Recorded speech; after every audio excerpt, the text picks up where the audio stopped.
Show de bola, começou a gravar. Então, boa tarde e olá para você que está assistindo essa aula aqui em outro horário, né? Hoje a gente tem uma proposta de discutir um pouquinho, né, sobre alguns assuntos, né, que a gente já vem discutindo na nossa disciplina de uma forma mais abrangente, né? Mas antes de começar, eu queria somente deixar meu apoio, né, a todos os familiares, a todos os amigos, né, todos os colegas de turma e de curso e até mesmo do NEAD como um todo, né, a nossa querida Débora, né, a Débora Sonali, que nos deixa hoje nesse plano, né. Somente manifestar meus sentimentos a todos vocês do curso de matemática, a todo mundo que faz o NEAD, tá?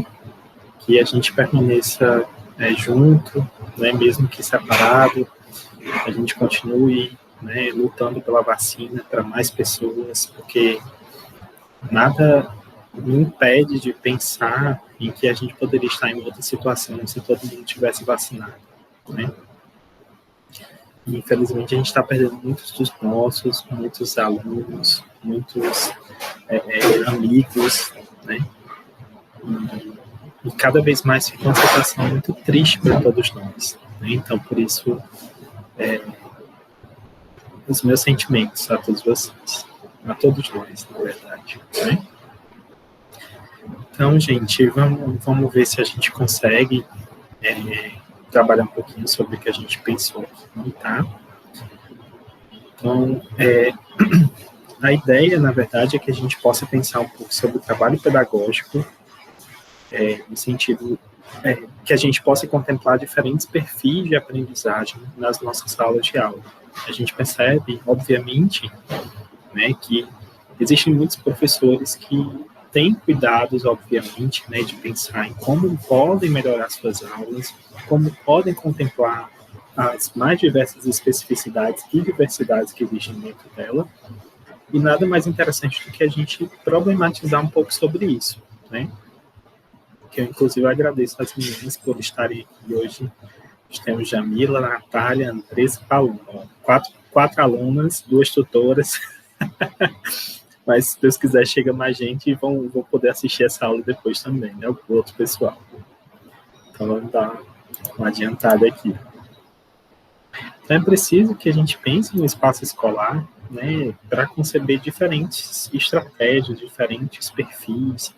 É preciso que a gente conceba a escola como porta de entrada para novas gerações, para o mundo plural que já estamos vivendo.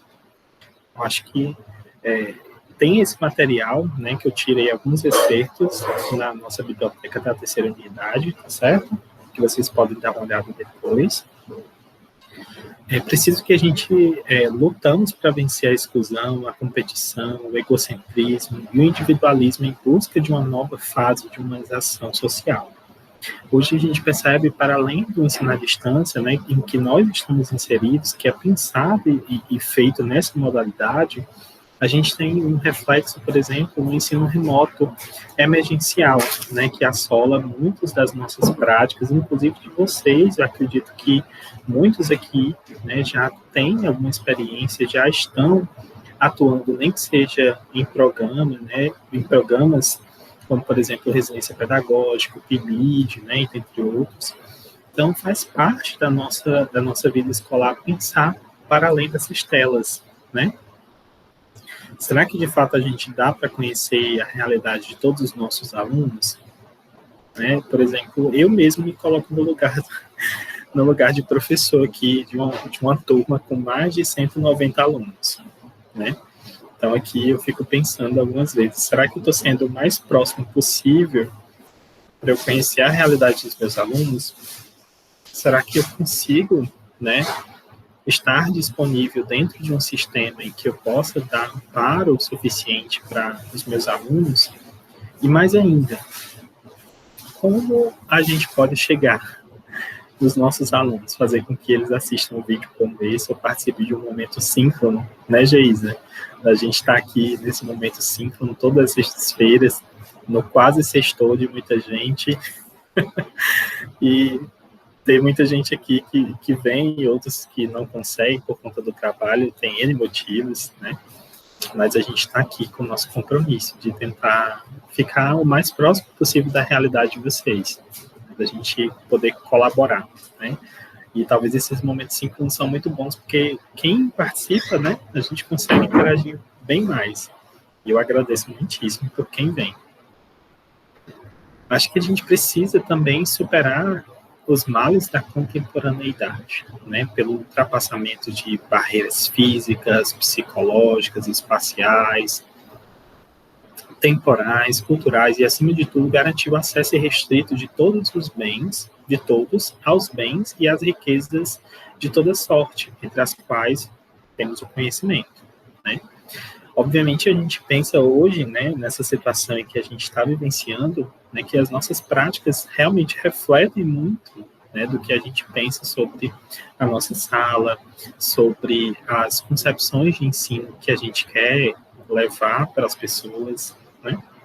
Então, a gente precisa pensar e sempre pensar, né? Eu sempre falo para vocês que somos agentes de transformação e a gente precisa sempre estar pensando em como modificar essa realidade para um bem comum, né? Como, por exemplo, a gente tem o acesso à educação, a pensar em um ambiente mais inclusivo, mais possível para diversas realidades, né, que são diferentes da nossa. Então, acho que a gente também tem esse poder de sensibilização, de mobilização, de transformação, tá? Então, para a gente perceber um pouquinho como as nossas práticas podem atender às demandas, né, as mais diversas demandas da nossa sociedade e também da nossa escola, eu queria saber de vocês como as nossas práticas de hoje podem atender às demandas da nossa sala de aula. Como é que a gente pode promover um ambiente possível, né, para diversos perfis, para a diversidade que já existe na nossa sala de aula. O que vocês acham que a gente precisa fazer? Agora é a hora de vocês. Pelo menos quem está aqui, né?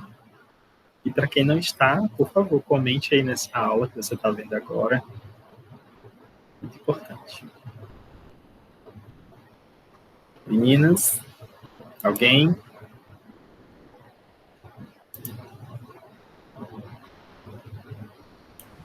Professor, eu vou começar, porque para ver se esse povo se mexe aí. Mas, assim, sim, diante da realidade que eu vivencio hoje, acho que a Natália tem uma pergunta, é uma pergunta difícil, foi, ela falou. É uma pergunta, não, a pergunta até é difícil, é fácil, a resposta é que é um pouco complexa, né? Vocês estão me ouvindo? Certo. Porque você sim, estou ouvindo. Ok. Eu acho que como as nossas práticas de hoje podem atender as demandas, primeiro ponto que eu acho importante é conhecer as limitações dos alunos, conhecer os alunos. Eu questiono muito as escolas pelo fato de realizarem, organizarem a jornada pedagógica e planejamentos antes das aulas. Aí você vai dizer, Igor, Geisa, como é que pode isso? Como é que eu vou fazer um planejamento para uma turma que eu não conheço? Não é verdade? Então, claro, aquele planejamento lá, digamos, conteudista, você até pode fazer, mas como é que você vai fazer as adaptações? Como é que serão as suas práticas? Né?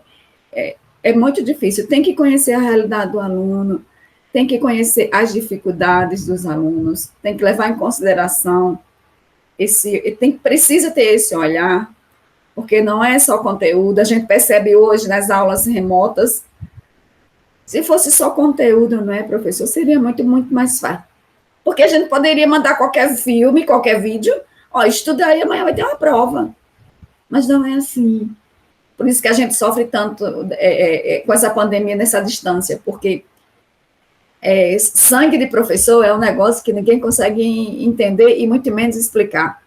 A gente gosta do movimento, a gente gosta do aluno fazendo barulho, a gente gosta da interação. Então, primeira coisa, eu acho que é conhecer o aluno, é fazer um planejamento dentro daquilo que é viável para o aluno, certo? Porque a partir de aí você vai poder conduzir o seu trabalho com um olhar diferenciado.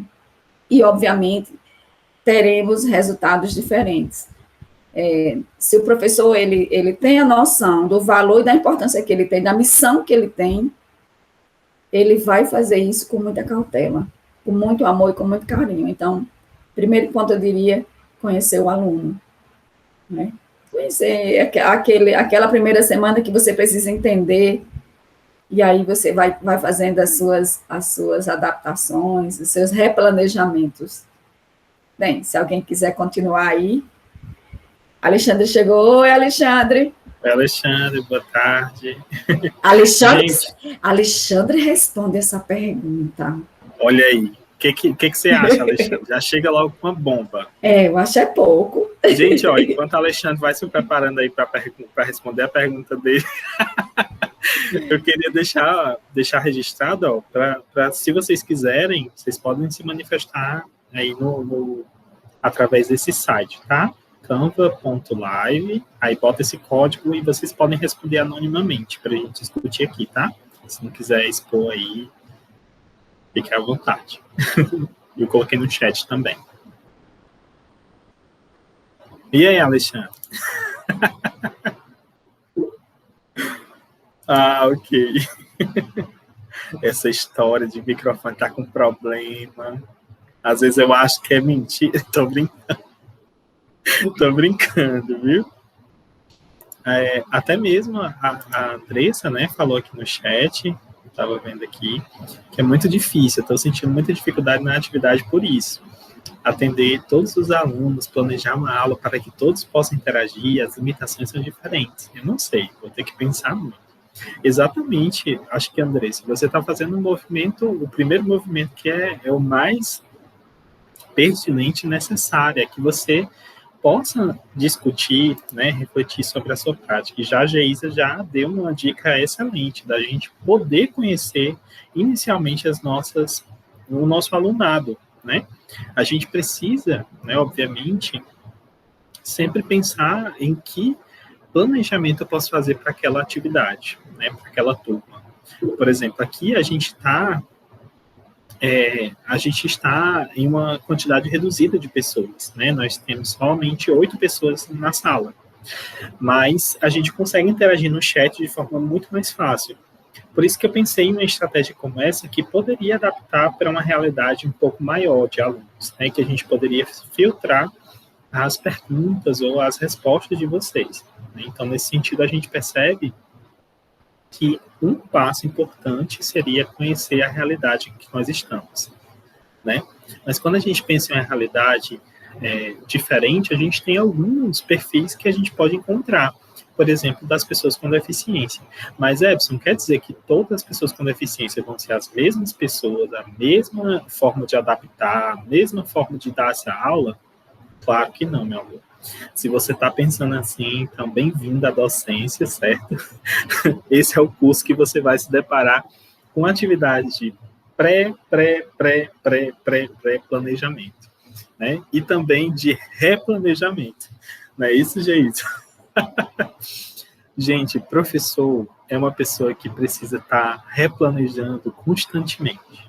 Essa é uma verdade, né? A gente fica pensando, né, nas possibilidades, mas, querendo ou não, realmente é um desafio, né? E eu concordo demais, viu, Andressa? É um desafio a gente pensar sobre isso, né? Você está no caminho certo de começar a pensar. Então, ó, pensar na realidade... Oi, Marisa, pô. Só para complementar. Ok. Eu creio que a maioria de nós, professores, a gente tem a tendência em padronizar os alunos, né? Como se todos fossem iguais em sala de aula. E isso é um problema, porque não é só as pessoas com deficiências, mas cada um é diferente do outro, né? E a gente não sabe como cada um deles vão receber o conteúdo, né? Vão participar da aula. E a gente planeja pensando numa turma homogênea, não é? Nunca a gente pensa que algum aluno não vai entender, algum aluno está com problema, algum motivo. A gente não pensa nisso, a gente planeja para uma turma homogênea, né? E essa é uma das dificuldades, né? Em atender as demandas, é a gente padronizar nossos alunos, né? A turma, como se todos fossem iguais, né? Porque cada um vai ter suas especificidades, particularidades, né? E é difícil, não é fácil para o professor, né? Sabe a nossa vida como é, e agitada, muita coisa, fica difícil de ter esse olhar, mas eu acho que a gente já poderia trabalhar isso, começar a trabalhar isso e ver que nenhum deles são iguais, né? Possuem suas dificuldades. Exatamente. Eu acho que até as meninas estão comentando aí, né? Paloma disse que nem sabe por onde começar. É verdade. Mas é um desafio diário, viu, Alexandre? Concordo plenamente, concordo com você, Socorro. Realmente nós, enquanto professores, a gente está em constante modificação da nossa realidade, né? Querendo ou não, por isso que a proposta, né, que vocês façam esse plano de aula, pelo menos inicialmente, o plano de aula, né, eu vou até explicar depois mais detalhadamente como é a atividade, a P2, né, mas é que vocês possam refletir, por exemplo, sei lá, Andressa, você é de que curso? Desculpa, não lembrar. Química, ok. Pronto, você vai dar um determinado conteúdo, por exemplo, um aspecto lá da química orgânica, né? Como é que eu posso fazer para que essa atividade seja possível de ser ensinada para pessoas videntes, pessoas cegas, pessoas surdas? O que você pode fazer para transformar uma aula, obviamente, focada nas deficiências, né? Mas a gente também tem a possibilidade de pensar em outros aspectos, né, que possa ser o mais abrangente possível, né? Obviamente você pode colocar as reticências, né? Aqui a gente poderia fazer dessa forma para ser possível para diversos perfis, né? Por exemplo, supondo que a gente tem uma turma em que tenhamos alunos cegos e videntes, né? Pessoas ditas normais que enxergam, né? A gente chama a expressão de vidente. Não aquele vidente de ver as cartas, nem nada assim, não, viu? Pelo amor de Deus, a pessoa que vê. Então, a gente tem uma turma, por exemplo, videntes e cegos, né? E a gente tem uma explicação química, né? Uma coisa que eu sempre vejo que é um material muito rico, que pode ser utilizado, para além dos vídeos, né? Que obviamente precisariam ser descritos, o que você pode trazer para a sua aula é a representação daquelas esferas, né, das cadeias, toda a questão química, desculpa aí até se eu estiver falando alguma besteira, tá? Todas as expressões, como é que chama, meu Deus? As moléculas podem ser representadas através de objetos táteis, né? Então aí a gente tem uma possibilidade de trazer um conteúdo adaptado de uma determinada forma, que seria essa, em que ajuda não somente as pessoas que são cegas, ajuda as pessoas que veem também. Imagine, pois, você ter um objeto palpável, né, você conseguir visualizar de perto, obviamente falando do ensino presencial, mas quando a gente passa para o ensino à distância, tem um pouquinho mais de cautela que a gente precisa, né, fazer um trabalho um pouco mais focado. Mas a gente está supondo aqui que a gente vai voltar para o ensino presencial logo, né, pelo menos quando a gente está atuando na educação básica, né, mas a gente não deixa de passar na nossa mente que a gente está no período pandêmico, né, que a gente precisa pensar em como chegar nessa questão, né, que é no ensino remoto. Mas aí a gente tem um exemplo, né, trabalhar química orgânica, as moléculas de forma tátil, né. Deixa eu ver aqui. O que você falou? O que os alunos mais gostam são ver os experimentos. Aí pensam nos alunos com deficiência visual. E já vem algo que eles possam sentir pegando um objeto. Exatamente. E também fazer a descrição, né?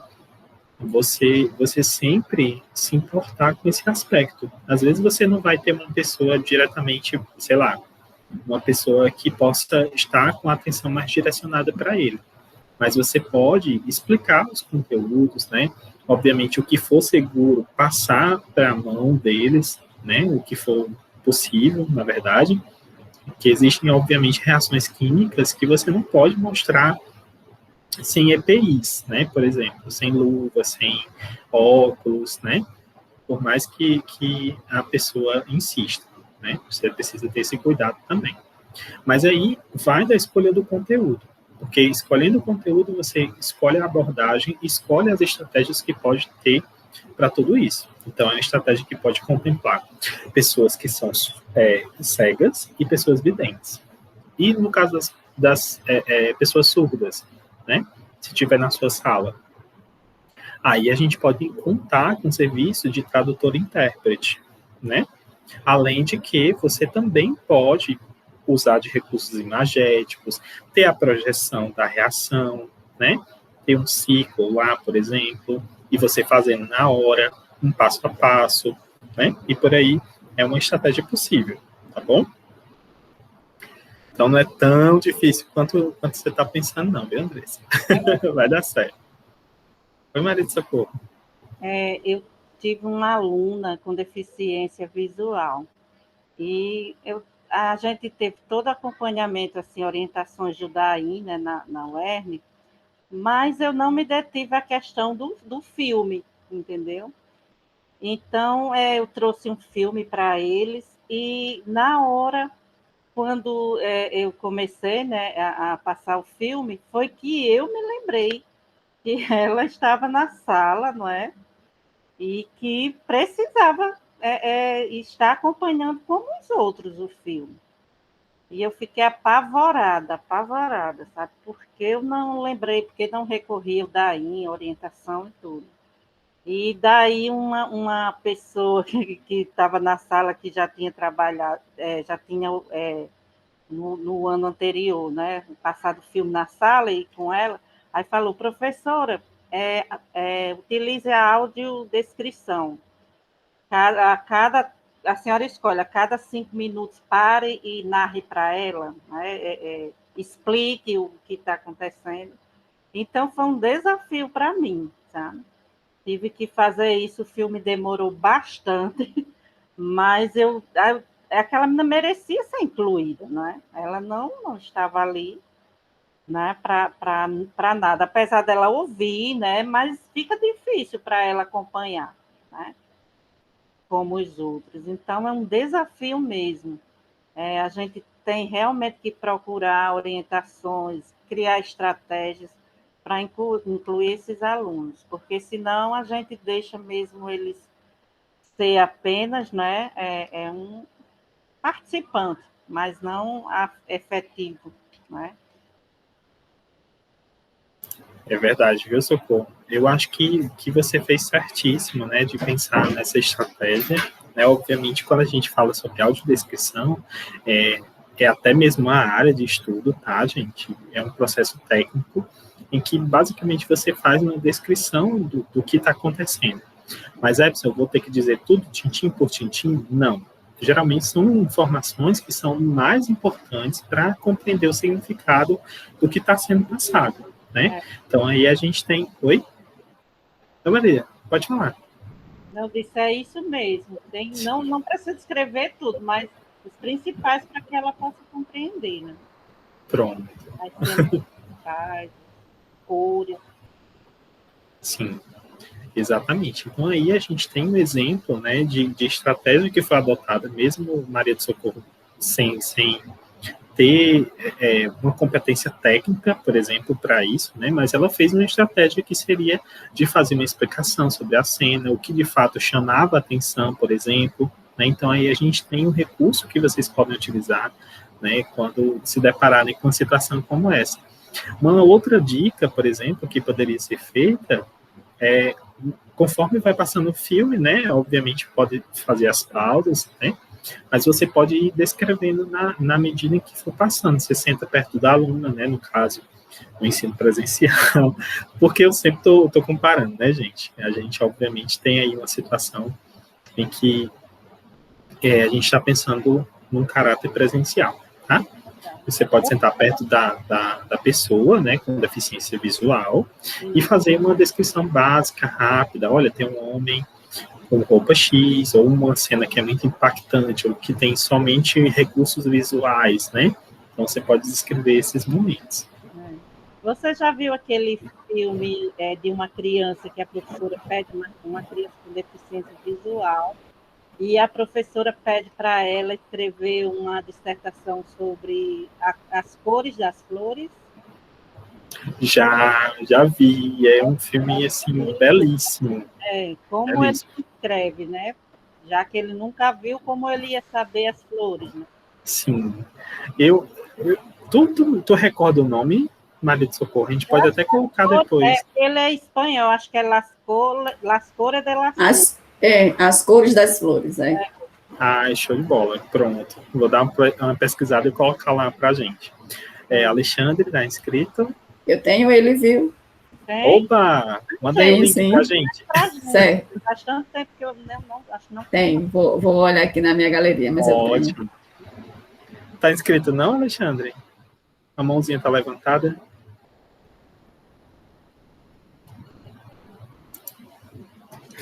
Deve ter sido... E você, Maria de Socorro, quer falar mais alguma coisa?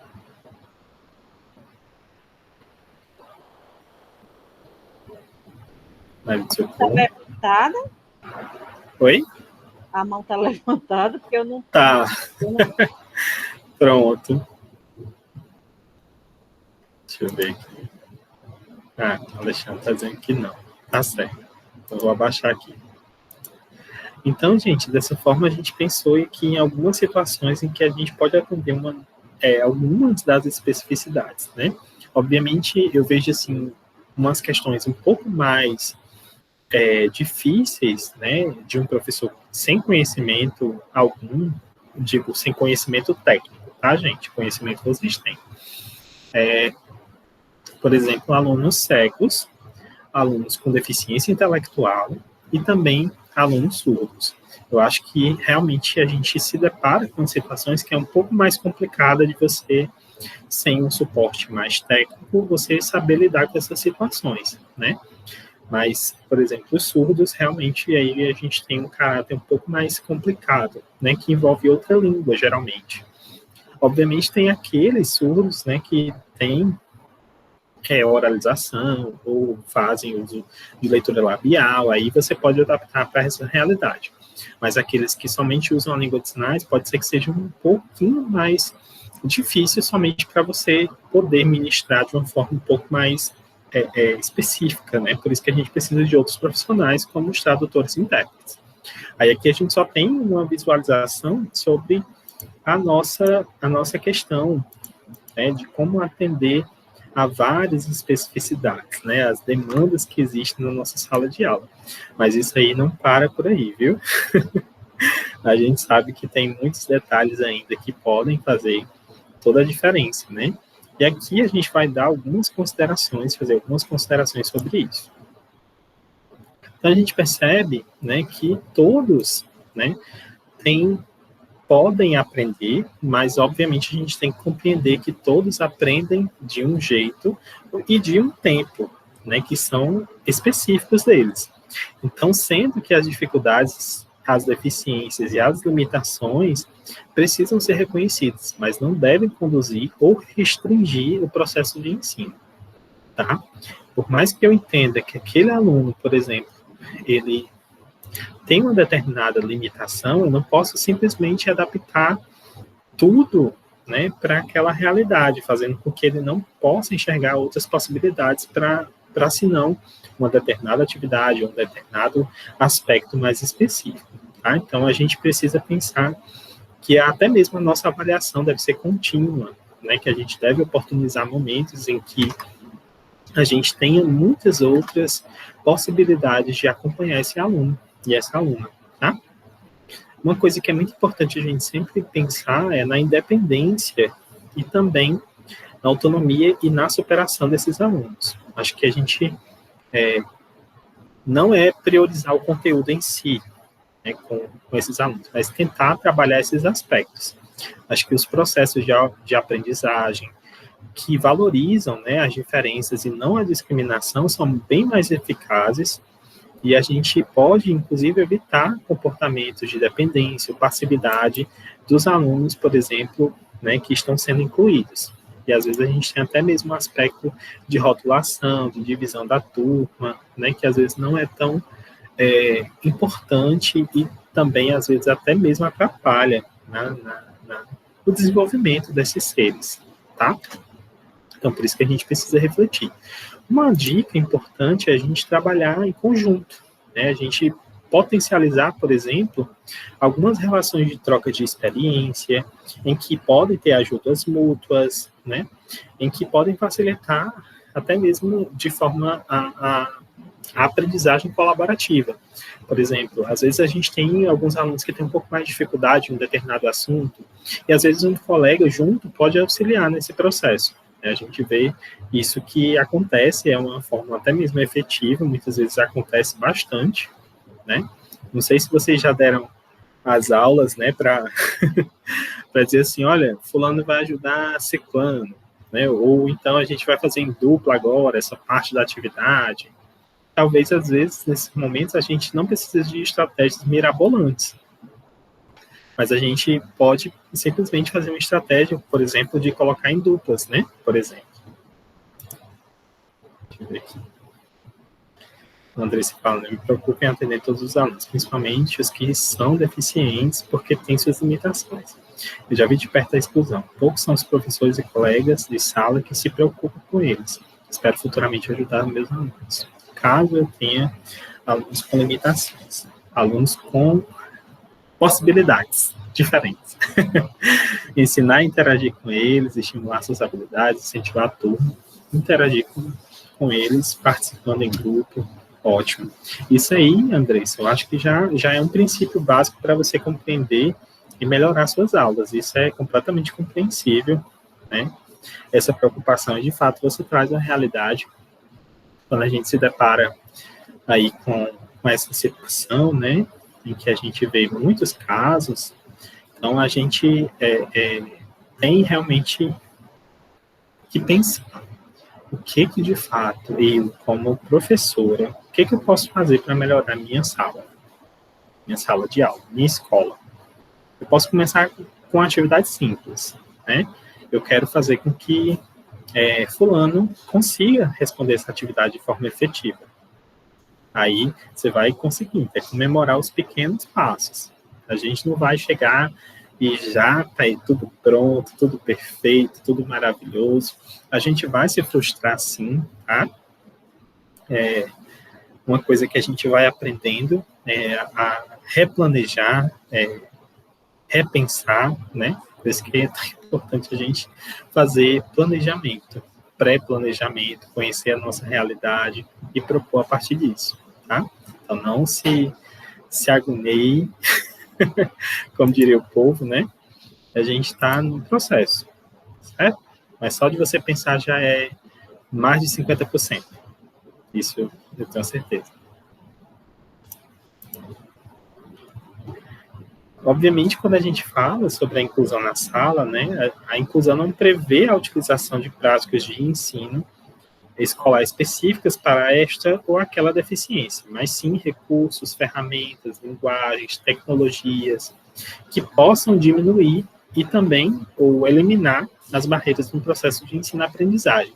Por isso que é tão importante a gente perceber, né, que nesse aspecto, quando a gente fala sobre a inclusão dentro da sala de aula, envolve muito mais atitudes, né, humanas, não necessariamente, muitas vezes, aspectos técnicos, né. Por exemplo, o caso aí da Socorro, né, que ela falou, ela se sentiu sensibilizada com a situação da aluna cega, né, que estava na sua aula. Então, ela pensou em uma estratégia que pudesse ajudar, né, inclusive consultou outras pessoas, os alunos mesmo, os colegas, ajudaram ela a pensar em uma estratégia que fosse possível de incluir a aluna, e não precisou necessariamente de um corpo técnico específico. O ideal seria que tivesse uma pessoa, né, obviamente fazendo a descrição, o vídeo tivesse a descrição, né, Maria Socorro, que pudesse ajudar nesse processo. Mas como não, nós, né, como professores, a gente está sempre, como eu posso dizer isso de uma forma... a gente está constantemente envolto, né, sobre diferentes situações, e a gente precisa saber lidar com uma boa parte delas, né? Não digo todas, porque a gente não consegue mesmo, mas a gente tem a possibilidade de acontecer algum problema, de ter um recurso que a gente pensou de uma forma e não está sendo compatível com aquela turma e precisa adaptar na hora. Então, aí temos infinitas estratégias que são possíveis, tá? Acho que isso aí, a inclusão, quando a gente fala dela, né, na sala de aula, é mais no aspecto mesmo atitudinal, acho que um dos principais. Obviamente, a gente precisa contar com um corpo técnico específico, né? Você não vai simplesmente, por mais que você ame seu aluno surdo, se você não sabe Libras, você não vai estar ajudando ele, não é isso? Então, aí fica uma reflexão a mais para a gente fazer. Eu vou pausar aqui o Canva Live, só para sair esse nome, ficar maior. Qualquer coisa a gente volta depois para ele. Então, aqui a gente tem algumas sugestões, né? Até mesmo que são apresentadas por... Gente, eu não me arrisco a pronunciar esse nome, mas a autora é essa aqui que está embaixo, viu? De 2015. Chexin, não sei. Essa autora. Então, aqui a gente tem algumas sugestões que são possíveis para a gente trabalhar de forma coletiva e atender diferentes aprendizes, tá? Que seria trabalho coletivo em sala, aquela mesma situação, tanto de trabalho em grupo, de trabalho em duplas, né, de possibilidade de interação entre os próprios integrantes da sua sala, atividades que possam estimular o desenvolvimento de processos mentais, sejam eles de atenção, de percepção, de memória, raciocínio, imaginação, criatividade, linguagem, dentre outros, como também atividades que possam ser diversificadas. Pode ser que Alexandre, que é meu aluno, né, ele consiga responder essa determinada atividade, mas em outra, né, ele ficou prejudicado, ele não conseguiu se dar tão bem com aquela atividade, por exemplo, de um fórum, ou até mesmo vocês, né, no curso aqui. Às vezes o fórum você fica limitado, ou às vezes tem muitos alunos que gostam do fórum, né? Então aí a gente precisa também diversificar as nossas atividades e também perceber, né, reavaliar se aquilo ali está sendo pertinente ou não. Por exemplo, sobre as minhas atividades no Moodle, quais foram que vocês mais assim, se identificaram, gostaram? Obviamente tem a ver com conteúdo, né, também, mas sobre o tipo de atividade, quais as que vocês mais se identificaram? Responda aí no chat.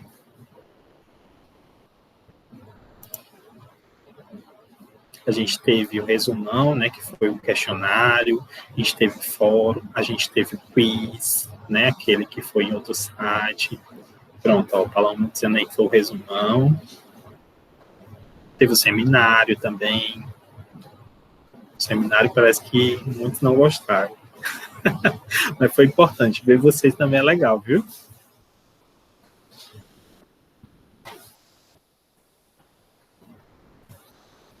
Então, nesse sentido, gente, a gente percebe... Olha aí, Andressa dizendo que gosta de seminário. Perfeito, Andressa. Eu adoro. Eu acho que nos seminários a gente consegue perceber muitas coisas, tá? Para além do conteúdo. Querendo ou não, quando a gente fala, quando a gente escreve, quando a gente produz alguma coisa, né? Parece que aquele conteúdo fica muito mais acentuado na nossa mente, muito mais refletido, né? Nas nossas práticas. Então, acho que é uma atividade muito pertinente, assim, pelo menos inicialmente, né? Falando dizendo que tu escrever o seminário para fazer seminário. Show de bola. Porque tem muita gente que não gosta, gente, de seminários, né? Mas, querendo ou não, nós, como professores, a gente está em constante, né, prática oral, né? Querendo ou não. A gente está aqui sempre dialogando sobre alguma coisa, questionando as pessoas, né? Então, isso faz parte também da nossa docência. Outro aspecto aqui de sugestão, né? As intervenções do professor devem ser direcionadas para desequilibrar, apresentar desafios e apoiar os alunos nas suas descobertas. Nada melhor do que a gente estar simplesmente, né? Nesse aspecto de incentivar para que a gente possa adquirir um conhecimento de N formas possíveis, né? É preciso que a gente também tenha apoio, cooperação, diálogo, solidariedade, criatividade, são muito importantes para que o processo de inclusão tenha sucesso. Então, vai desde aí da gente contar com a nossa rede de apoio, sejam os professores, os coordenadores, o orientador, a sala de recursos, né, que seria o AEI, e dentre outros, né, por isso que uma pergunta aí para a Geisa, sei que, Geisa, pelo amor de Deus, não diga o nome de ninguém, mas geralmente os professores lhe procuram para discutir atividades que assim, possam melhorar a prática dentro de sala de aula, no seu caso. Liguei o microfone, amor. Infelizmente, não. Infelizmente, não. Eles não costumam. O ideal, realmente, seria fazer esse planejamento conjuntamente com as professoras da sala, né, de recurso multifuncional, e o professor auxiliar, que tem algumas escolas que já tem disponível, né? Já tem disponíveis aí alguns professores, mas isso não acontece. Eu já falei algumas vezes aqui. O aluno com algum tipo de deficiência, ele é aluno da auxiliar ou da professora que está na sala do AE, né? Do atendimento. Então, qualquer movimento da criança que a professora titular não consiga resolver, ou então é uma tendência natural procurar a gente que sabe. Olha, o desafio, a minha inquietação é porque eu acho que esses professores, os titulares, eles deveriam, sim, passar pelos mesmos treinamentos e capacitações e formações que nós que estamos atuando na educação especial, certo? Então, é muito complicado. Eu entendo que não é porque os professores, as professoras não querem ajudar, não querem fazer, certo? Não adianta julgar, condenar e sentenciar. O importante é conhecer o trabalho, não é fácil. Mas não é impossível. Não é impossível. Então, buscar ajuda, buscar parceria. Na escola, a Alexandre trabalha na mesma escola que eu, mas em horários diferentes, eu já sugeri. Cada um de nós tem uma habilidade, um potencial diferente, por que não se troca, às vezes, eu estou falando só de alunos com algum tipo de deficiência, não, de modo geral. Cada um de nós, professores, nós dominamos áreas diferentes. Por que não, em determinado conteúdo, um exemplo, a alimentação saudável, mas tem uma professora que gosta, vamos trocar nesse momento a aula, porque eu acho que dá uma dinâmica diferente. São as 2 horas, nós vamos trocar aqui só porque, para poder, não, mas os meus alunos são os meus alunos, e aí há essa possessividade que é superficial, certo? A gente sabe disso, mas, na verdade, não se tem essa preocupação muito, muito cuidadosa. Infelizmente, professor, nós gostaríamos muito que as professoras e alguns professores tivessem o mesmo olhar que nós temos aqui. Alexandre, eu já vejo que há uma inquietação da postura de ver, de presenciar a postura de alguns professores, né? Mas a gente tem que dar uma mexida mesmo, sabe? Não se calar.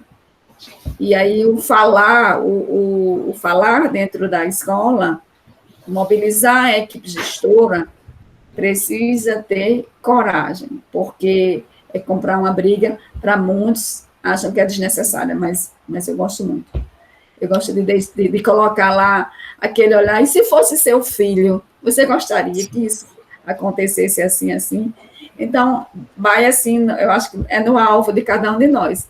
Se fosse seu filho, Você deixaria acontecer? Aí eu acho que é uma coisa, é um ponto uma forma de interessante. sensibilizar, né? Sim, para mudar o Uma olhar, forma para de mudar a chegar lá postura. na ferida e Sim, apertar e dizer assim, você está sentindo dor agora, né? Tipo isso. mas é assim, professor. Nós gostaríamos muito que os professores, de modo geral, e eu volto a dizer, não, eu não creio, não quero acreditar que é por maldade ou é por má vontade. Só estando numa sala de aula com 25, 30, 35 e até 40 alunos, para saber a dificuldade, a real dificuldade que cada professor passa. Né? Mas pede ajuda, como você falou aí, pede ajuda, pega alguém como parceiro, certo? Exato. As escolas Você têm não os precisa sofrer anjos. sozinha, né? Você não precisa sofrer sozinha. E se você não compartilhar as suas angústias, aí vai todo mundo achar que você está bem. Exato. Entendeu? Tem que falar mesmo. Gente, uma rede de apoio, que eu sempre falo que é essencial, né?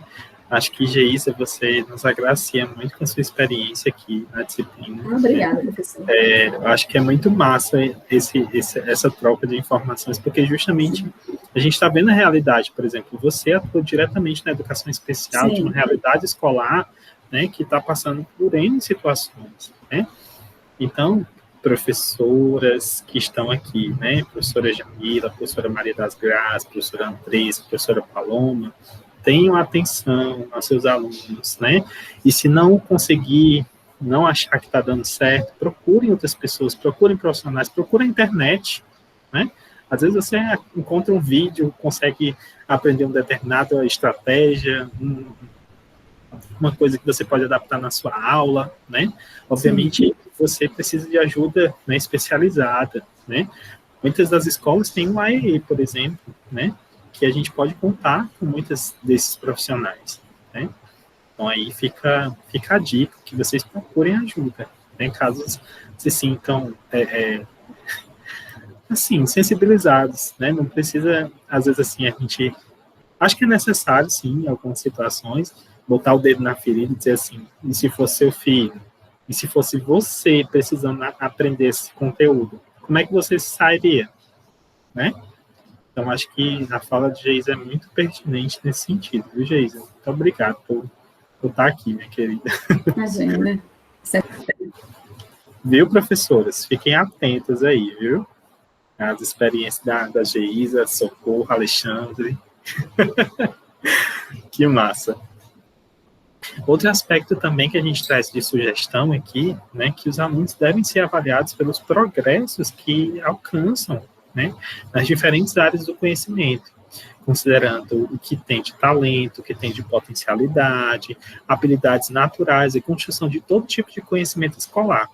Uma situação que aconteceu aqui em Caraúbas, né, até um exemplo de Carlos, que é intérprete, né, ele estava relatando que nas aulas, né, um aluno surdo, ele não tinha tanto domínio da língua de sinais, por exemplo, né? Então, o professor estava explicando lá sobre a caatinga, né? Então, explicou a situação, mostrou a imagem no celular, fez toda uma contextualização para que ele pudesse compreender esse tema. No final, o professor solicitou ao aluno que falasse o que ele entendeu, né? Aí, o aluno, como não sabia a língua de sinais, ele disse assim, simplesmente que não sabia, né, que não sabia a língua de sinais, nesse caso. Então, depois, né, o professor, junto com o intérprete, pensaram assim, vamos pensar em uma estratégia que possa contemplar ele. Então, sugeriram que ele poderia fazer um desenho. E ele simplesmente conseguiu representar tipos, né, de vegetação da caatinga, ciclo de chuvas, né? Todos esses detalhes que foram explicados em Libras, ele não conseguia expressar na língua, mas ele conseguiu expressar em outra modalidade. Talvez aí seja uma forma da gente pensar em outras avaliações que possam, né, contemplar uma realidade dos nossos alunos, né? Então aí fica como exemplo.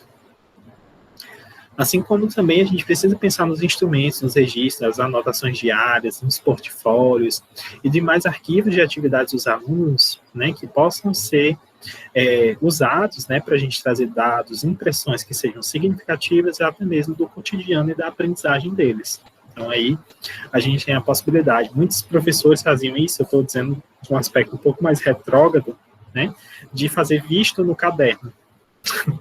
Querendo ou não, isso motiva, né, uma prática tradicional, mas querendo ou não, motiva os alunos a fazerem essas questões. Então, aí, eu não estou dizendo que vocês vão precisar fazer isso, né, mas estou dizendo que é uma possibilidade de vocês acompanharem, né, o percurso, não somente em um momento como uma prova, por exemplo, tá? Então, aqui a gente pensando em algumas práticas, inclusive para todos, né, é preciso que a gente proporcione um convívio com a diversidade, é preciso que a gente ultrapasse as, entre aspas, barreiras que são impostas pela deficiência. Obviamente, é preciso que haja um fortalecimento da relação entre a escola e a família. Algumas vezes a família nos ajuda a compreender um pouco mais como a gente pode, né, auxiliar esse aluno ou essa aluna, né, com deficiência ou não, ou com alguma especificidade, tá? Então, obviamente, a gente pode contar e deve contar com acesso aos serviços sociais na comunidade, pensar em um planejamento participativo, e eu concordo demais com a Geissa quando ela fala sobre o aspecto de fazer um planejamento para uma turma que você não conhece. Ok, de conteúdo até vai, né? Eu concordo demais com a Geissa. Mas quando a gente passa, por exemplo, para trabalhar sobre alguma estratégia, né, pode ser que a gente precisa conhecer primeiramente a nossa turma, né? Por isso que algumas vezes no ensino superior, isso é muito interessante, porque a gente, no início, a gente vai explicar o inventário, a gente vai, né, ver como é que vai ser organizada a disciplina, né? E aí é uma estratégia possível, mas o planejamento é importantíssimo, tá? Principalmente quando você já conhece a realidade e você precisa pensar em algumas especificidades. Por exemplo, tem um aluno surdo, tem um aluno ouvinte, tem um aluno cego, e por aí vai, né? E também pensar em como a sua prática diária pode auxiliar, né, em todas as situações de convívio dentro daquele ambiente escolar. Desculpe. Então, é preciso que a gente também tenha troca de experiências no trabalho pedagógico. Isso aí é um tema caríssimo, né, que a gente precisa, obviamente, sempre ter atenção. Também é preciso que a gente incentive, né, a cooperação em detrimento da competição, tá? Então, acho que uma sala de aula que proporciona, né, obviamente, às vezes a gente tem uma situação de competição que pode ser saudável, né, mas é o mais interessante que a gente tenha de cooperação de uma forma um pouco mais intensa, né, principalmente quando a gente tem alunos com alguma limitação, né, quando a gente tem uma determinada especificidade que possa acontecer e a gente precisar fazer uma intervenção, né, pode ser que a sua prática ajude nesse aspecto. É preciso também que a gente tenha, né, a construção de estratégias de desenvolvimento que potencialize o que o aluno já tem, né? Então, o aluno consegue responder um determinado tipo de atividade. Então, vamos tentar priorizar algumas delas, né? Tentar diversificar, mas ver o que é que de fato dá certo, pelo menos para aquele aluno, né? E tentar adaptar as realidades que a gente tem dentro de sala de aula. É preciso, obviamente, a gente romper com algumas barreiras e algumas práticas que são homogeneizadoras. Quase não sai. Em que a gente tenha lá um aspecto que a gente acha que todos os alunos são iguais, que não é o caso, né? Então, a gente sempre vai encontrar na nossa realidade escolar muitas práticas que são diferentes, distantes, né? E a gente precisa estar, pelo menos, atento. Não, a gente está em constante preparação, né? A gente nunca vai estar 100% preparado, mas a gente está no processo, tá?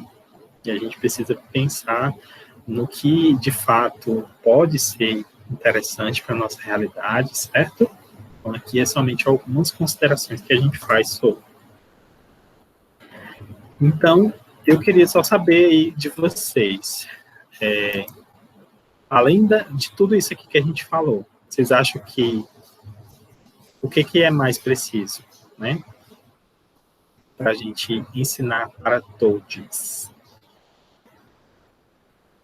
Quais são as considerações de vocês?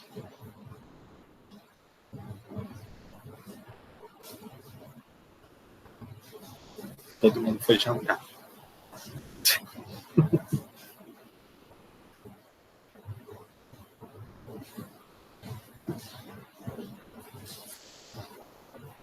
Obrigado, gente, pela participação. Então, aqui a gente tem alguns recados, certo? A nossa AP2, que vai ser um plano de aula e um projeto de intervenção, que no caso vai ser até o dia 5 de junho, certo? Então, aí a gente ainda tem alguns dias, e no caso é sem prorrogação, tá? Então, somente vai ser passado depois a reposição, como vocês têm direito. Que geralmente é na semana posterior, né? Então, fiquem atentos e, por favor, né, caso tenha alguma dúvida, usem o nosso Google para isso. Só reforçando aqui algumas questões, né, em relação ao plano de aula, que vocês perceberam que são duas partes a nossa AP2, certo? A primeira delas é um plano de aula escrito que deve ser, ok, frisando, deve ser no modelo que a gente disponibilizou, que tem na parte inferior, geralmente quando você vai descendo, lá tem anexos, né? Tem a atividade em PDF, explicando todos os passos, inclusive a composição da nota. Deixa eu até abrir para vocês, espera aí. Só um minutinho.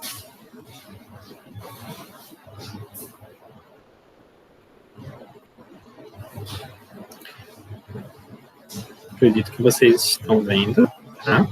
A P2, tá? Aqui. Então, basicamente, a gente vai ter um plano de aula, uma avaliação que é individual, certo? A primeira parte dela é o plano de aula escrito em português, conforme o anexo. O anexo está aqui, ó, embaixo, certo? Do plano de aula e projeto de intervenção, em que ele deve ter, né? Tema, objetivos, conteúdo, motivação, apresentar a atividade que vai ser feita, avaliar como vai ser avaliado, né? Não é necessariamente uma prova, mas como você vai avaliar a aprendizagem dos alunos naquele aspecto, naquele dia, naquela aula. Deixa eu aumentar um pouquinho aqui. Então, aí a gente tem a possibilidade também de serem incluídos, né? A avaliação, os recursos materiais que sejam acessíveis, né? Pensando numa realidade, ó, que podem haver surdos, cegos, pessoas com baixa visão e dentre outros. Mas isso aí é demais, eu não vou fazer um plano de aula para cada um deles não, né? Não, você vai fazer um plano de aula apenas que possa contemplar essas realidades. Então, por exemplo, eu posso colocar lá nos recursos, por exemplo, se eu vou apresentar um vídeo, esse vídeo vai precisar de uma audiodescrição e também legenda em Libras, por exemplo. Então, aí a gente tem a possibilidade de contemplar tanto cegos quanto surdos. Mas no caso da baixa visão, você pode disponibilizar o vídeo para o aluno ver mais perto no seu dispositivo, ou pode mandar para assistir posteriormente, em que haja uma configuração da legenda para aumentá-la, né? Então, aí a gente tem algumas estratégias que são possíveis, certo? E, obviamente, as referências que vocês também possam utilizar, né? Inclusive, a gente já teve algumas... Deixa eu ver aqui. Teve um envio já, inclusive. Faltam 15 dias e 5 horas. Taranana. Então, essa aqui é a primeira parte, que é o nosso plano de aula, certo? Lembrando, o plano de aula é um aspecto um pouco mais geral, né? Então, você vai escolher um conteúdo de sua preferência, por exemplo, movimento retilíneo variado, né? Então, nesse conteúdo aí, você vai pensar na sua aula, certo? De forma tranquila e pensando numa diversidade um pouco maior de pessoas, né? Por exemplo, surdos, ouvintes, cegos, videntes, e dentre outros, e dar a sua aula tranquilamente, tá? Agora, no projeto de intervenção, a gente pensou em uma especificidade um pouco maior, mas também fiquem muito à vontade, se vocês quiserem pensar num projeto de intervenção que contemple, né, um determinado assunto, por exemplo, a questão étnico-racial, né, dentro da sua escola. Que nada, Maria das Graças. Das Graças dizendo que é muita coisa. Então, aqui, ó, vocês podem pensar, um projeto de intervenção. Como tornar a minha escola mais acessível a todos? Então, neste projeto, você deve pensar como poderia melhorar a sua escola para que ela seja acessível, respeitando e tendo empatia para com uma boa parte de pessoas com deficiência, sejam elas surdos, cegos, cadeirantes, deficientes físicos, intelectuais, e dentre outros, e na diversidade como um todo na escola. Por exemplo, de mulheres, negros, LGBTQIA+, indígena e dentre outros. Então, apresentar por que esse projeto, né, está minimamente acessível e acolhedor para esse público, em que vocês podem, né, apresentar pontos positivos do seu projeto de intervenção, ou que são possíveis de compreensão para esse público, certo? Então, você vai descrever, e você pode até complementar com outros comentários que vocês acreditam serem possíveis, né, que vai melhorar a acessibilidade e transformar a realidade escolar em que você está pensando, sendo mais acolhedora e transformadora dessa realidade, certo? Então, vale salientar que o plano de aula vale 6 pontos e o projeto de intervenção 4. Aí aqui a gente já tem os nossos critérios de avaliação, que é atendimento aos requisitos solicitados do plano de aula, pertinência dos objetivos, né, e por aí vai, que vocês podem ver melhor posteriormente. Um aspecto aqui que eu pontuei, que o projeto de intervenção, ele vai valer, obviamente, né, essa pontuação aqui, mas ele precisa ter, no mínimo, 2 páginas e, no máximo, 5. Obviamente, também conforme o modelo que a gente disponibilizou. Esse modelo está presente aqui, ó. Vocês podem até ver. Ó, tem avaliação 2 e plano de aula de intervenção, modelo. Vocês devem baixá-lo e só ir preenchendo, tá? Vocês podem colocar vídeos, né? Fiquem muito à vontade para vocês pensarem em como podem fazer esse plano de aula, esse projeto de intervenção. Ok? Alguém tem alguma dúvida que está presente aqui? Professor, esse projeto de intervenção aí, eu não entendo muito bem isso. Pronto. Você vai pensar em um projeto, Jamila, que possa melhorar a realidade da sua escola. Por exemplo, uma escola que você vá, tem muitos casos de bullying, né? Com crianças que são gays, né? O que você pode fazer de projeto para incentivar a uma cultura de acolhimento, a uma cultura de evitar, né, preconceito, por exemplo, né, pensando nessa realidade. Então, você vai fazer esse projeto pensando nisso, que tem o objetivo, por exemplo, de acabar, né, ou pelo menos reduzir as práticas preconceituosas dentro da sala de aula, né, o que você pode fazer de incentivo para que isso não aconteça mais. Certo? Agora entendi. Obrigada. Por nada. E aí a gente tem esse modelo, tá? Então, vocês podem utilizar e, por favor, fiquem muito à vontade para nos procurar, tá? Os tutores também estão muito disponíveis. A gente tem aqui Maria de Socorro, a Geisa, o Alexandre, né? Mas o Adriano e a Mônica também, né? Então, acho que no mais é isso sobre o projeto. Sim, professor, esse projeto, assim, é para fazer só com, vamos dizer, só com a minha turma? Pode sim, só com uma turma, pode sim. Mas o ideal é que a gente pensasse em um projeto maior, né? Por exemplo, com a escola toda, pensando, sei lá, até aqui a gente teve uma pessoa que já mandou, né, que eu estava vendo, ela fez durante 3 meses o projeto dela, né, em que iriam acontecer algumas atividades. Ela primeiro ia fazer algumas palestras, depois ia ter um curso, depois ia ter um espaço de acolhimento, né?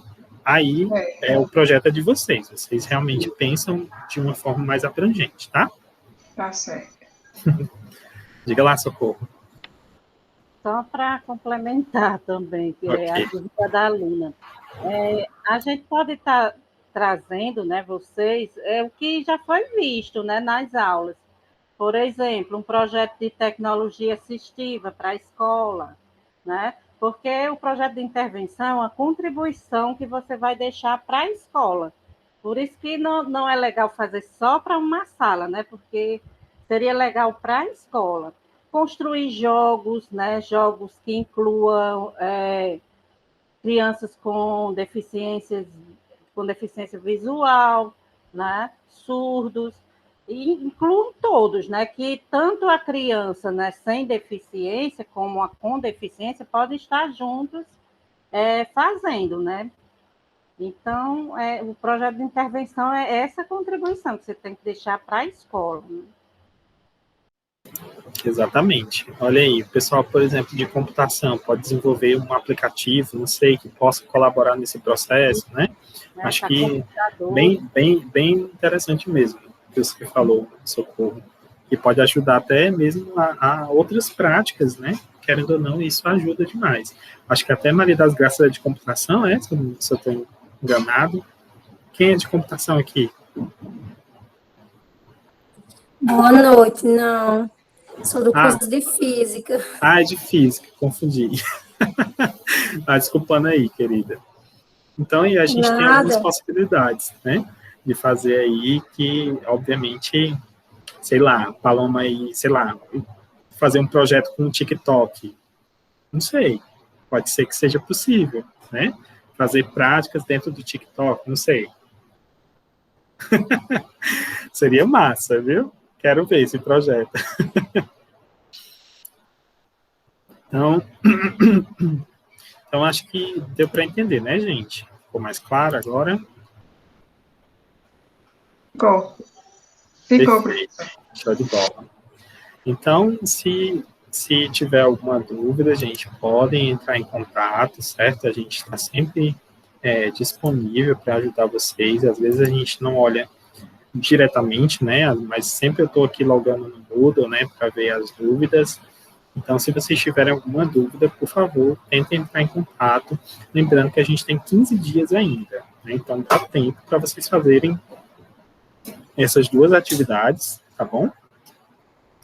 E eu só queria deixar aqui, né, os meus profundos sentimentos à nossa querida Débora, né, a Débora Sonali Pereira de Oliveira, certo? Aluna nossa de matemática, minha querida, não sei se você está vendo isso daí de onde você esteja, mas que a gente possa aprender cada vez mais, né, com o que você fez aqui na Terra, no nosso plano, né, e que a gente possa, né, estar se cuidando cada vez mais e deixando viva a nossa lembrança da nossa querida Débora, tá?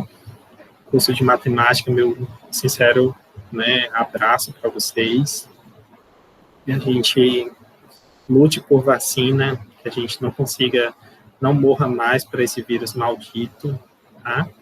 E que vocês fiquem bem, se possível, fiquem em casa, usem máscara, né? Só queria deixar registrado aqui, né, o nosso carinho, nosso sentimento a todos vocês que são colegas, né? Foram colegas da nossa querida Débora, nossa aluna de matemática, tá? Meus sentimentos e sentimentos da família, né? Que a gente possa superar nesse momento de tristeza, né? Eu acho que é isso.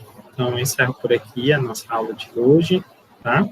Nos procurem qualquer coisa, se a gente puder ajudar, se quiserem conversar também, a gente está muito disponível, certo?